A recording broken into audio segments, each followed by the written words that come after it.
আছো তোমরা? সব ফেস ব্লগ নিয়ে চলে এসেছি তোমাদের সাথে শেয়ার করবো বলে। সারাটা দিনের প্রচণ্ডই ঠান্ডা, এখানেও তো আছে ঠান্ডায় সকালবেলায় বসিয়ে দিয়েছি রাইকে পড়াতে, কারণ রাইকে সকালের টাইমে একটু না পড়ালে তো হবে না। আর আজকে কাজগুলো সারাদিন আছে, সাথে থাকো তোমরা ব্লগের। আর যেহেতু আমি সায়াতে যাবো, তো সকলেরই ব্রাইড আছে, তো সবাই মিলে মজা করতে করতে সায়াতে তো যাই। আর আমরা যেহেতু একা একা করি না, এগুলো সব টিম ওয়ার্ক করি সবাই মিলে। তাই তুমি এখন কি লিখছো?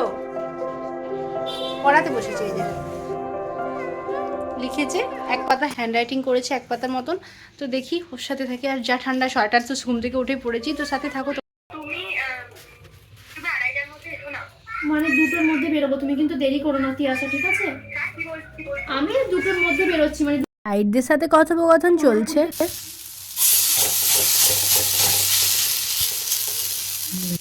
কাজকর্ম হতে থাক ওইদিকে। আর মা এখানে বানিয়ে নিচ্ছে মূলোর বড়া। ভীষণ খেতে ইচ্ছে করেছিল, আর খুব ভালো, অনেকবারই খেয়েছি, শাশুড়ি মাও বানিয়েছিল, তবু মা বলছে ঠিক আছে আমিও বেশ সুন্দর করে বানাই। আর এই নারকেল ভাঙা যাক কেমন পুড়েছে, এই দেখো এরকম সুন্দর, বেশ ভালোই পুড়েছে দেখছি। চলো নারকেলটা কুড়ে মাকে দিই।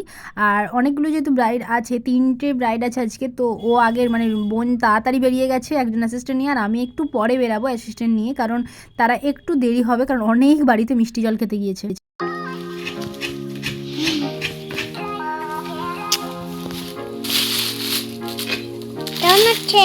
দেখো ভালো হচ্ছে, এদিকে দেখাও, আমাকে দেখাও। ঠিক আছে, পিঠে বানাচ্ছি না, নারকেল বানাচ্ছি, দিদুন বানাচ্ছে পিঠে, আমি নারকেল। ফোন নাড়ানো দেখেই বুঝতে পারছো এটা নিশ্চয়ই রাহির কাজ, কারণ আমি নারকেল ভাঙছি দেখে ও আবার নারকেল কুটছে। এই যে নারকেল, ও আমার সাথে সব বক বক করছে আর আমাকে মাখে দেখাতে যাচ্ছে। আমি সেটাই তোমাদেরকে শেয়ার করছি যে এই দেখো নারকেলটা কিন্তু দারুণ পুড়েছে। আর এই যে মা বানাচ্ছে এখানে পাটিসাপটা পিঠে, আর এখানে মূলোর কিছুটা বড়া, আর তার জন্য সুন্দর করে এই দিকের গ্যাসে আমি নারকেলটা ছাই মেরে দিয়েছিলাম আর কি। গুড় দিয়ে না চিনি দিয়েই করা হয়েছে, কিন্তু একটু লাল লাল কেন হয়েছে আমি বুঝতে পারি না। সাদা হয়তো, চিনি দিয়ে বানালে একটু লালচে হয়ে গেছিলো, মানে তাড়াতাড়ি গ্যাসের ফ্লেমটা দূরে থাকায় চিনির রসটা লাল লাল হয়ে যাওয়া ছিল। যাই হোক খেতে কিন্তু অসাধারণ হয়েছিল। এরকমভাবে পাটিসাপটা আমরা অনেকবারই খেলাম, তবু কিন্তু পাটিসাপটা শীতের দিনে এই পিঠে বানানোর টেস্ট কিন্তু যে যতই বানাক, গ্রীষ্মকালে বা বর্ষাকালে শীতের পিঠে একটা আলাদাই টেস্ট। যাই হোক চলো খাওয়া দাওয়াটা সেরে নিয়ে, সন্ধে হতেই যাচ্ছে, কারণ ওরা যেহেতু তাড়াতাড়ি গেছে আমি সেজেগুজে রেডি আর বেরিয়ে পড়েছি এখন সাজাতে। একটু বিকেল হয়ে গেছে, তো চলো। কোনে ফোন করে বললো 70 বাড়ি আমি দিদি, সবাই একদম ছাড়ে না, তাই 70টা বাড়ি আমি মিষ্টি জল খেতে বেরিয়েছি, তাই আমার দেরি হবে।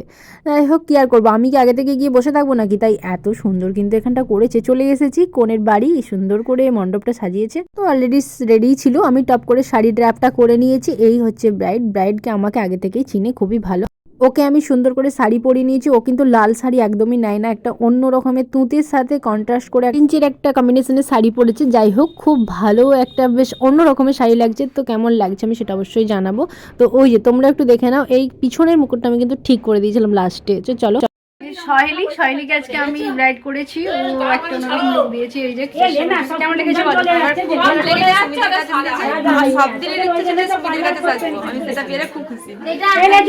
সত্যি খুব অন্যরকম একটা বেশ মিষ্টি লাগছে। চলো এখন যাক, সবাই ডাকছে, ঠিক আছে ও চলে গিয়েছে। এই হচ্ছে বিয়ে বাড়ির সবাই এখন আড্ডা ফটো শুটে ব্যস্ত।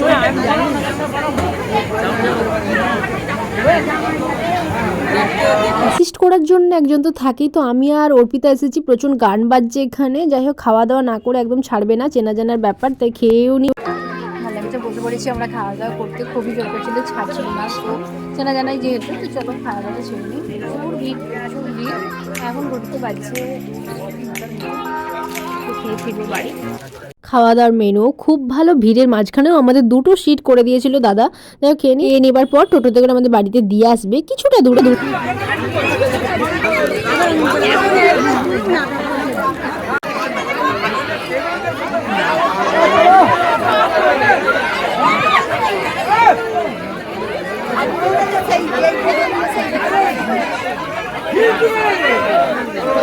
বাড়িতে এসেছে চয়েস ফাউন্ডেশনের পক্ষ থেকে আমাদের এগুলো সব যেসব জিনিসপত্র ছিল, তো কি এসেছে আমি অবশ্যই খুলে তোমাদের সাথে শেয়ার করবো। যে চয়েস ফাউন্ডেশন দেয়াই আছে, আর এই যে জিনিসগুলো নেওয়া হয়েছে, তো দেখা যাক কি আছে এর ভিতরে। আজকে দুপুরবেলা বেরিয়ে পড়েছি সেজেগুজে এখন, কারণ নিমন্ত্রণ বাড়ি আছে, খেয়ে দিয়ে যাবো সাজাতে। চলো সাজিয়ে নিই। রাহি, আমি আর মা 3জন যাচ্ছি।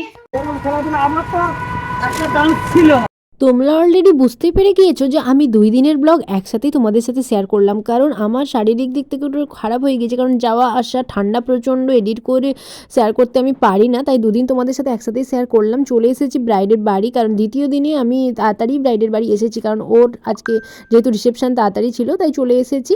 আর এই যে ব্রাইডের বাড়ি ওরা অলরেডি সব কিছু রেডি করে নিয়েছে, যে চলে এসেছো যখন এসো ভিতরে, তো তোমরা রেস্ট করো। আর আসছে ব্রাইড বাথরুমে গিয়েছে, তো রেডি হয়ে আসুক, চলে এসেছি। আর এটাও ছিল চেনা জানার মধ্যে। যারা যারা আমাদের মতন এই প্রফেশনে আছো, মানে আমার মনে হয় কোনো মেকআপ আর্টিস্টই ফ্রি ছিল না, কারণ 22শে জানুয়ারি দিনটা এমনই ব্রাইড ছিল, প্রচণ্ডই বিয়ের মানে ঝাঁকে ঝাঁকে বাঙালি রিসেপশন বা বাঙালি বিয়ের রেওয়াজটা প্রচুর হয়েছে।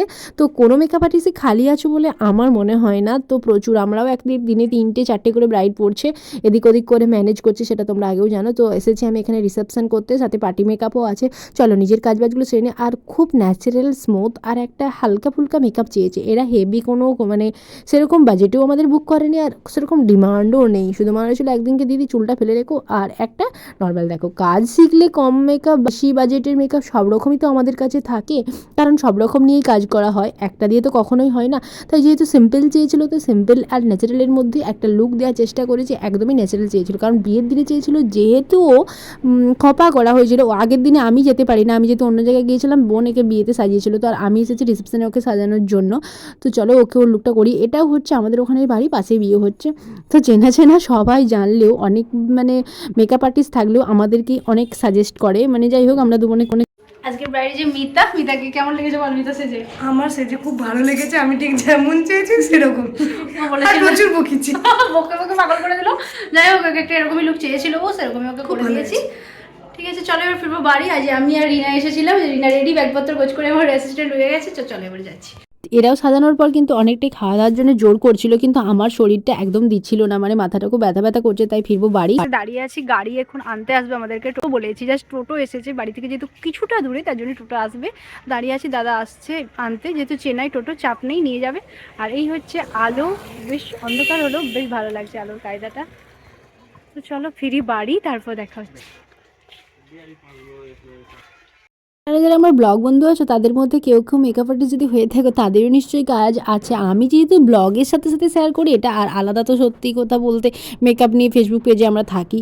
তো চলো সুন্দর করে বসে আছি। দাদা কোথায় গেল? কোথায় গেল?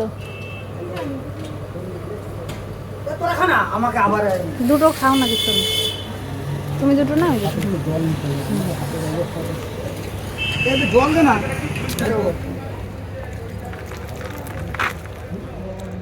ঠিক আছে, ছেড়ে দাও, বসি না। এরপর ওদেরকে দুটো করে মিষ্টিও খাওয়ালাম, কারণ মিষ্টি আর সিঙ্গারাই খেয়েছি। তারপর এই যে ফিরছি বাড়ি, এটা হচ্ছে আমাদের বাড়ির কাছাকাছি রাস্তা, চলে এসেছি। দাদাকে একটু খাওয়ালাম, অনেক দিন পর দেখা হয়েছে, সেই ছোট্টবেলায় আমাদের বাড়িতেই পড়তে আসতো দাদা, সেই সূত্র ধরে অনেক চেনার, খুব ভালো ব্যবহার। যাই হোক, ব্লগটা এখানে শেষ করলাম, দেখা হবে কাল।